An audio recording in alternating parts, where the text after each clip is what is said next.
எதிர்க்கட்சி தலைவர் எடப்பாடி பழனிசாமி தமிழகத்தின் சட்டம் ஒழுங்கு நிலவரம் குறித்து முன்வைத்த குற்றச்சாட்டுக்கு சட்டப்பேரவையில் முதலமைச்சர் மு.க.ஸ்டாலின் பதிலளித்துள்ளார். எதிர்க்கட்சி தலைவர் எடப்பாடி பழனிசாமி இன்று தமிழக சட்டப்பேரவையில் நேரமில்லா நேரத்தில் தமிழகத்தில் நிகழும் கொலை சம்பவங்கள் குறித்து பேச அனுமதி கேட்டார். நேற்று சேலத்தில் ரவுடி வெட்டி படுகொலை செய்யப்பட்ட சம்பவம் உள்ளிட்ட சம்பவங்களை சுட்டிக்காட்டி அவர் பேசினார்.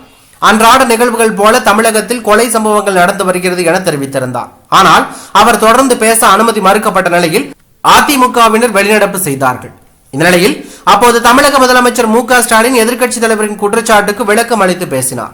முதலமைச்சர் மு.க.ஸ்டாலின் பேசும்போது, எனது தலைமையில் காவல்துறை குற்ற சம்பவங்களை கையாள்வதிலும் தடுப்பதிலும் சிறப்பாக செயல்பட்டு வருகிறது. குற்ற சம்பவங்களின் மீது உரிய நடவடிக்கை எடுக்கப்பட்டு வருகிறது.